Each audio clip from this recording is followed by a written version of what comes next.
अस्सलामुअलैकुम नाज़रीन व सामईन, आपका हमारे ATR उर्दू चैनल में खैर मक़दम और इस्तक़बाल है। आज हम एक नए टॉपिक के साथ आपके सामने हाजिर हुए हैं। इस टॉपिक को कवर करना बहुत ज़रूरी है क्योंकि इससे भी एग्ज़ाम में बहुत सारे क्वेश्चंस पूछे जाते हैं। आप देख पा रहे हैं कि यहाँ पर लिखा हुआ है उर्दू और उसकी अहम बोलियां, यानी उर्दू एक ऐसी ज़ुबान है जिसकी कई ज़ुबानें हो चुकी, कई बोलियां हो चुकी हैं, क्योंकि ये कहा जाता है कि हर बड़ी ज़ुबान की बोलियां होती हैं।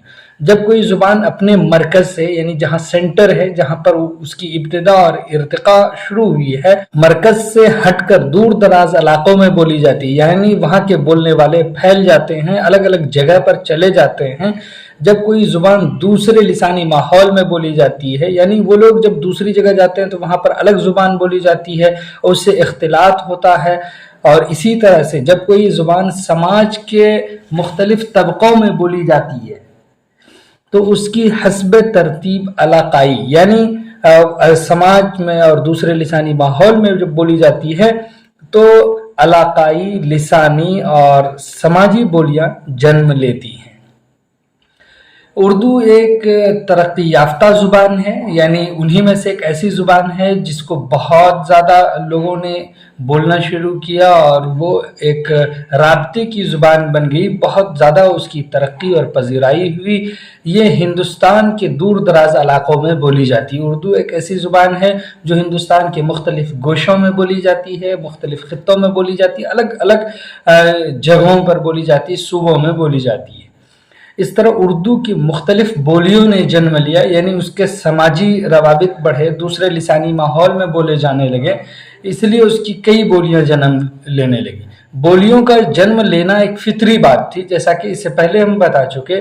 और दरअसल अगर ये हम समझें तो बोली कहते किसको हैं तो उसको समझ लेना ज़रूरी है। बोली से मुराद ही दरअसल ये है कि ज़ुबान का अपनी असल शक्ल में तब्दीली ले आना। इससे पहले भी हम बता चुके हैं। गरज के बोली ज़ुबान की एक ऐसी फितरी शक्ल का नाम है जो इलाक़ाई, लिसानी, समाजी, शख्सी और पेशे के उचरत का नतीजा होती हैं। लिहाजा उर्दू की चंद लिसानी, समाजी और इलाक़ाई बोलियों का जायज़ा लिया जाता है। हम उसके बारे में यहाँ पर बताएंगे। उर्दू पर पढ़ने वाले इलाक़ाई, लिसानी, समाजी और समाजी नौइयतों के असरात का बग़ौर जायज़ा लिया जाए तो उसकी कितनी ही बोलियां सामने आ सकती है।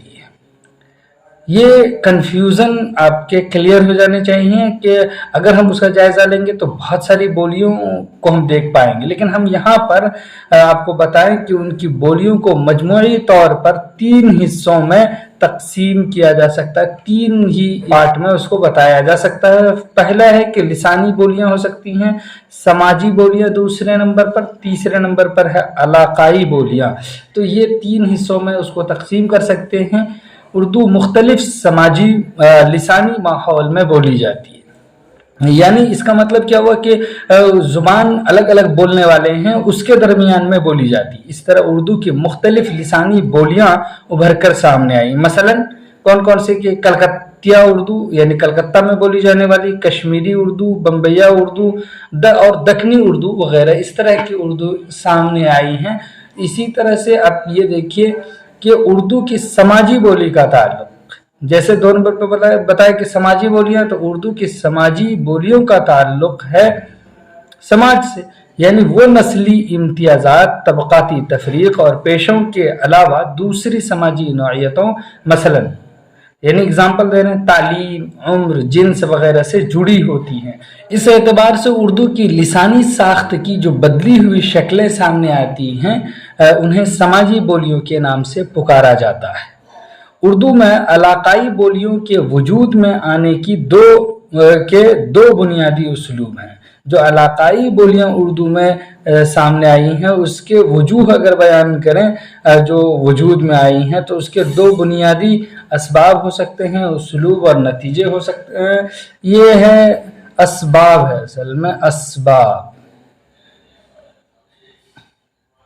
असबाब हैं نمبر ایک، پہلی وجہ کیا ہے کہ اردو بولنے والوں کا ایک علاقہ سے دوسرے علاقے میں ہجرت کر کے وہاں بس جانا، یعنی ایک جہاں گھر ہے وہاں سے وہ دوسری جگہ چلے گئے اور وہاں جا کر کے وہ آباد ہو گئے، وہیں رہنے لگے، یہ ایک بنیادی وجہ ہے، پہلا فیکٹر ہے۔ دوسری وجہ کیا ہے کہ طبعیاتی جغرافیکل کنڈیشن کی وجہ سے اس میں ریٹیک اور فوکل یعنی ماسکی دونوں طرح کے علاقے آتے ہیں۔ ایک قابل ذکر بات اس سلسلے میں یہ ہے کہ ہم کسی بولی کو سماجی، لسانی یا علاقائی کہتے ہیں۔ یہ جو ابھی ہم نے 3 کیٹیگرائز کیا، ان کیٹیگرائز کرنے میں یعنی یہ بانٹ دینے میں اس کا مطلب یہ نہیں ہے کہ آپ یہ نہ سمجھ لیں کہ وہ کچھ خاص اسپیسیفک کے وجہ سے جو ہے اس کو وہ نام دے دیا گیا، بلکہ اس کی وجہ بتا رہے ہیں کیوں، تو اس کا مطلب بتا رہے ہیں کہ یہ ہرگز نہیں ہوتا کہ وہ ان وجہوں میں سے ایک کی بنیاد پر وجود میں آئی ہو، ان میں سے کوئی ایک وجہ اس میں پائی جاتی، اس وجہ سے نہیں۔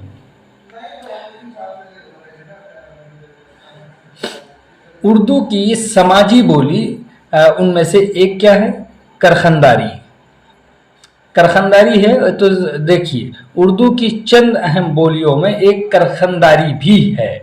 یہ دہلی کے اس علاقے میں بولی جاتی ہے جسے کبھی شاہجہاں آباد کہا جاتا تھا، یعنی جس کو شاہجہاں نے آباد کیا تھا، بسایا تھا۔ یہ دہلی کے شہری علاقوں میں جامع مسجد کے اطراف کے علاوہ ان محلوں میں بھی بولی جاتی ہے جہاں مسلمانوں کی آبادی خاصی ہے۔ ان کے محلے کرخنداری کے سلسلے میں خصوصاً قابل ذکر ہیں۔ دہلی کے مزدور پیشہ قدیم مسلمان باسیوں کی زبان کرخنداری کے نام سے پکاری جاتی ہے۔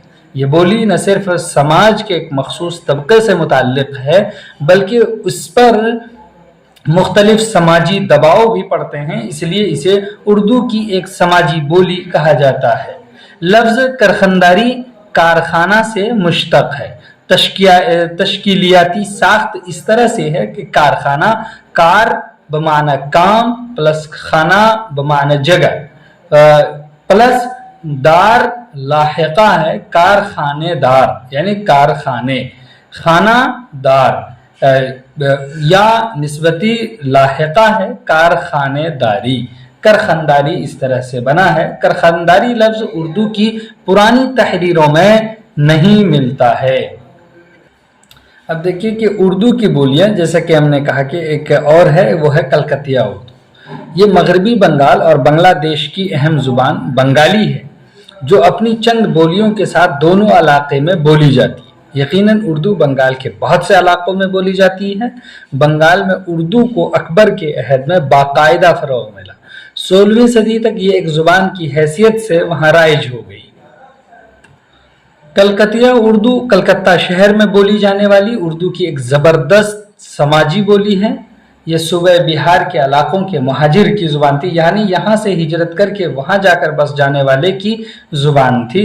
اردو کی اس بولی پر بولنے والوں کے اصل وطن کی زبان یعنی مگدھی، بھوجپوری وغیرہ اور بنگالی زبان کے اثرات مرتب ہوئی، یعنی 2 زبانوں کے اثرات اس کلکتیہ اردو پر پڑے ہیں۔ ایک تو یہ ہے کہ مگدھی اور دوسرا ہے بنگالی، جنہیں سب سے زیادہ تلفظ، پھر قواعد اور پھر لغت کی سطح پر محسوس کیا جا سکتا ہے، یعنی وہاں پر ہم اس کو یہ فیل کر سکتے ہیں کہ یہ کس طرح سے ڈیولپ ہوئی ہے۔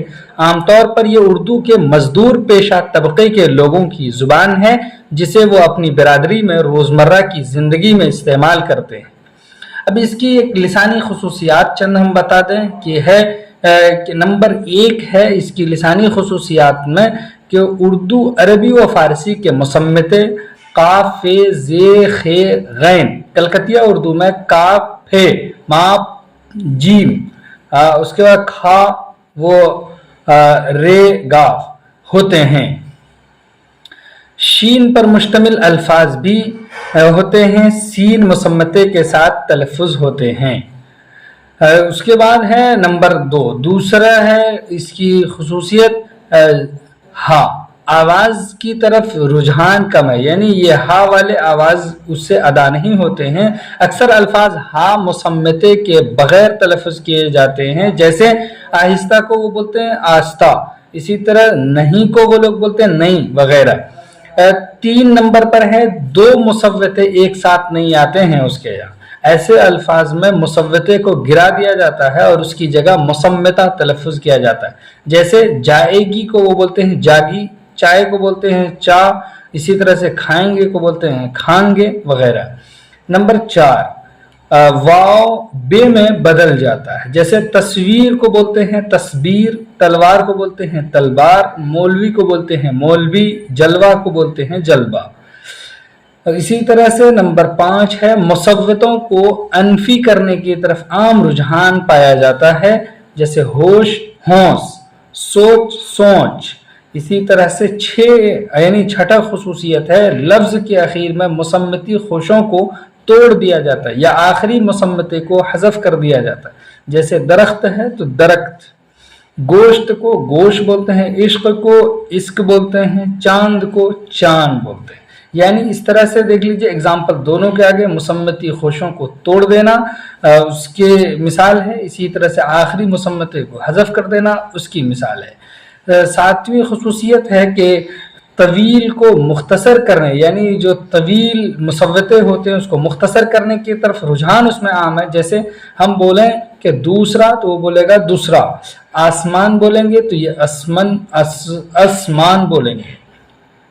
8वीं खुसूसियत के मुशद्दद की मिसाल भी मिलती है, यानी वो भी मुशद्दद कर देते हैं। जिस तरह से आप खड़ी बोली में सुने थे कि अगर हम कमर बोलें तो वो बोलते हैं कमर, इसी तरह से हम बोलें नीलाम तो वो बोलते हैं नलाम वगैरह। ये सब मिसालें हैं इसे बस समझने के लिए। 9वीं खुसूसियत कलकतिया उर्दू में बाज़ अल्फाज ऐसे हैं जो उर्दू में नहीं मिलते। मसलन बुड़बक बेवकूफ़ ठो अदद के लिए, यानी गिनती का जो हम 1 2 बोलते हैं उसके लिए ठो का इस्तेमाल करते हैं, 1 ठो। इसी तरह से 10 वहाँ खुसूसियत यहाँ हम बोलें कि कलकतिया उर्दू में अल्फाज अपनी फ़ाइली हालत में भी कोई तसरीफ़ी अमल नहीं रखते हैं। इस तरह से ये कलकतिया उर्दू की कुछ खुसूसियात आपके सामने आई।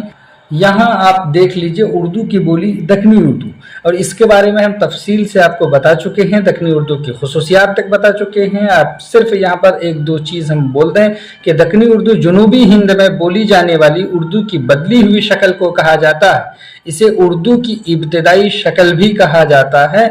उर्दू से कटकर एक मुद्दत तक अलग ज़ुबान की हैसियत से इर्तिकाई मनाजिल से गुजरी, अलबत्ता उर्दू की एक बोली के नाम से याद किया जाता है दक्कनी उर्दू। इस सिलसिले में हम तफसील से पढ़ चुके हैं।